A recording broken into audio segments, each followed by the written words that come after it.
பாருங்கள். இப்போ இந்த பேஸ்கெட்டுக்கு நம்ம ஹைட்டு வளர்த்திட்டோம்.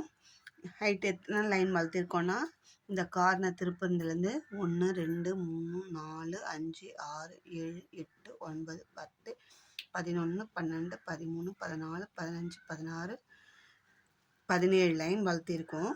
இதுதான் சென்டர். இந்த சைட்லேருந்து இந்த கார்னருக்கும் இந்த கார்னருக்கும் சென்டர் 17 லைன் வருது. அதோடு நிறுத்திட்டு இப்போ என்ன பண்ண போகிறோன்னா, இந்த இங்கே ஃபஸ்ட்டு லைன் ஆரம்பிச்சோம்ல, கார்னர் திருப்பிட்டு அதுலேருந்து 1 2 3 4 5 6 7 8 9 10 லைனுக்கு ஒரு மார்க் பண்ணி 10 நாட்கு மேலே இதுக்கு மேல் லைனை ஒரு முடி போட்டுக்கிறோம்.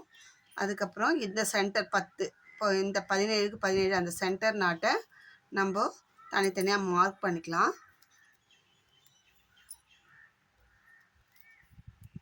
இது மார்க் பண்ணிக்கலாம். அதே மாதிரி இங்கேருந்தும் நம்ம 1 2 3 4 5 6 7 8 9 10 நாட்டை அந்த ஒயரை நம்ம இந்த சைடு தேவையில்லை, இந்த பக்கம் ஒரு பக்கம் மட்டும் போட்டுக்கலாம். நாட் இப்போது இந்த சென்டர் நாட்லேருந்து இந்த முடி போட்டு இருக்கோம் இல்லைங்களா, அந்த நாட்டு வரைக்கும் மட்டும் மேலே வளர்த்த போகிறோம். சைடு வளர்த்த போகிறது கிடையாது, சைடில் வளர்த்த போகிறது கிடையாது. மேலே மட்டும் இந்த ட்ரையாங்கிள் ஷேப்பில் வளர்த்த போகிறோம். அப்போ நம்மளுக்கு எத்தனை நாட்டு கிடைக்கும்னா 1 2 3 4 5 6 7 8 நாட்டு கிடைக்கும். 8 7 6 5 4 3 2 1 அப்படியே 1ல் எட்டுன்னு வந்து நிறுத்த போகிறோம். இந்த சென்டரில் இருக்கிற நாட்டில் இப்போ இதான் சென்டர் போட்டிருக்கோம். இப்போ இந்த சைடு போகிற ஒயரை இந்த சைடு 8 நாட்டும் இந்த சைடு 8 நாட்டும் போட போகிறோம். போட்டுட்டு பார்க்கலாம். அப்போ நம்மளுக்கு வந்து ட்ரையாங்கிள் ஷேப்பில் கிடைக்கும். சைடு வந்து நம்மளுக்கு இவ்வளோ தான். இந்த 8 நாட்டுக்கு மேலே சைடு வளர்த்த முடியாது, சைடு குறைச்சலாக தான் இருக்கும். அதான் அந்த வி ஷேப் வரும் நமக்கு. இப்போ பாருங்கள், நான் இந்த சைடு போட்டிருக்கேன். இது நமக்கு சென்டர் நாட்டு 17 லைன் வளர்த்துனது. அதுக்கு மேலே பாருங்கள், இந்த சைட்லேருந்து 1 2 3 4 5 6 7 8 நாட்டு. அடுத்த லைன் 7. இது வந்து நம்ம கிராஸ் நாட் போடும்போது எப்படி ஒரு லைனுக்கு ஒவ்வொரு நாட் குறையுமோ அதே மாதிரி குறைஞ்சி 1ல் எட்டு வந்து நிறுத்தியிருக்கோம். இப்போ நமக்கு இங்கே ட்ரையாங்கிள் ஷேப் கிடச்சிருக்கு. இங்கே வந்து நார்மலாக இருக்கும். திரும்பவும் இந்த சைடு போட்டோம்னா நமக்கு அந்த ட்ரையாங்கிள் ஷேப் இந்த 2 சைடு கிடைக்கும். சைடில் மட்டும் கொஞ்சம் கம்மியாக இருக்கும். இந்த பேஸ்கெட் இதே மாதிரி போடுங்க. போட்டுட்டு எப்படி இருக்குன்னு பார்க்கலாம். நான் உங்களுக்கு காட்டுறேன். இப்போ வந்து இதை எப்படி இந்த மாதிரி போட்டுட்டு எப்படி கூடைய சொருகிறதுன்னா, இந்த மேலே ஃபஸ்ட்டு நாட் ஒரே ஒரு நாட் முடிஞ்சது இல்லைங்களா, அந்த ஒயரை தான் ஃபஸ்ட்டு நம்ம சொருகணும்.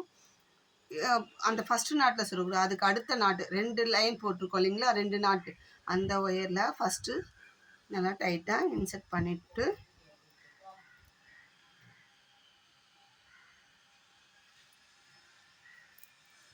அப்படியே அடுத்த நாட்டில் நமக்கு ஒயர் இருக்கிற வரைக்கும் ஃபுல்லாக இன்செர்ட் பண்ணிடலாம். அப்படி இன்செர்ட் பண்ணும்போது நமக்கு கூட நல்லா ஸ்ட்ராங்காக இருக்கும். வேஸ்ட்டாக வெட்டி போடாமல் எவ்வளோ ஒயர் மீதி இருக்கோ அந்த ஒயர் முடிஞ்ச அளவுக்கு ஃபுல்லாக இன்செர்ட் பண்ணி விட்டுடுங்க. அதுக்கு அடுத்தது இந்த ஒயரை இந்த பக்கம், இந்த ஃபஸ்ட் லைன்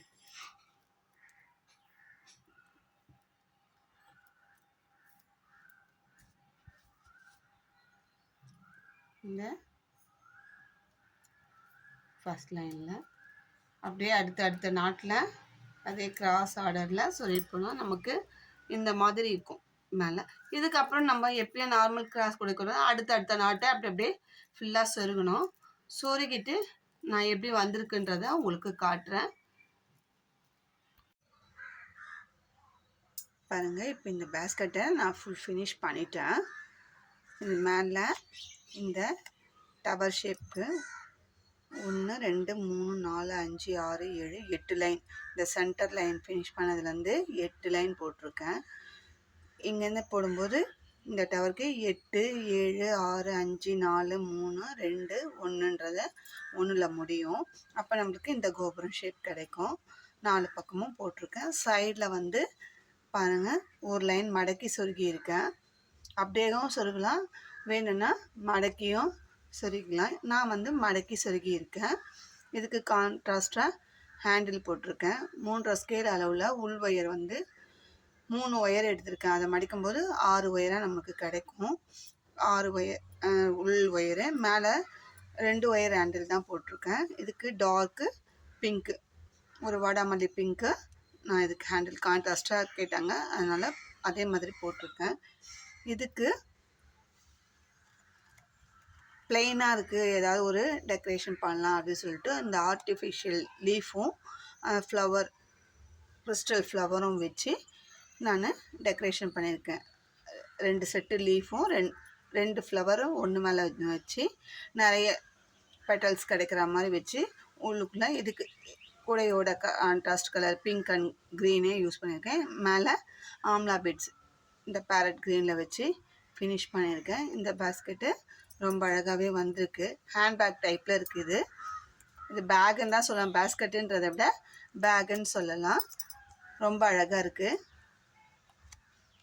நான் எடுத்த மெஷர்மெண்ட்டும் கரெக்டாக இருந்தது. ஒயர் எதுவும் இல்லை. நான் எப்போவுமே கொஞ்சம் அதிகமாக விட்டு ஒரு அரை ஸ்கேல் விட்டு உள்ளுக்குள்ளே லாங்கில் லாஸ்ட் வரைக்கும் சொருகிற மாதிரி பார்ப்பேன். அதுக்கு இது கரெக்டாக இருந்தது. பாருங்கள் எந்த அளவுக்கு எண்டு வரைக்கும் இந்த ரன்னிங் ஒயரை சொருகி இருக்கும்னு பாருங்கள். அதே மாதிரி சொருகத்துக்கும் நல்லா இருந்தது. இந்த பேகு நல்லா ஸ்ட்ராங்காக நல்லா அழகாக இருக்குது. இந்த ஷேப்பும் ரொம்ப அழகாக இருக்குது. உங்களுக்கும் இந்த மாதிரி பேஸ்கெட் ஏதாவது வேணும்னா ஸ்க்ரீனில் தெரியுறேன் என்னோடய நம்பர் கான்டாக்ட் பண்ணி கேளுங்க. நீங்களும் இது ட்ரை பண்ணி பாருங்கள். இந்த வீடியோவில் ஏதாவது உங்களுக்கு டவுட் இருந்தால் கமெண்ட்டில் கேளுங்க. நான் அதை உடனுக்குடனே கமெண்ட்டை பார்க்கும்போது ரெட்டிஃபை பண்ணுறேன். இந்த வீடியோ உங்களுக்கு பிடிச்சிருந்தா லைக் பண்ணுங்கள், ஷேர் பண்ணுங்கள், மறக்காமல் சப்ஸ்கிரைப் பண்ணுங்கள். தேங்க்யூ.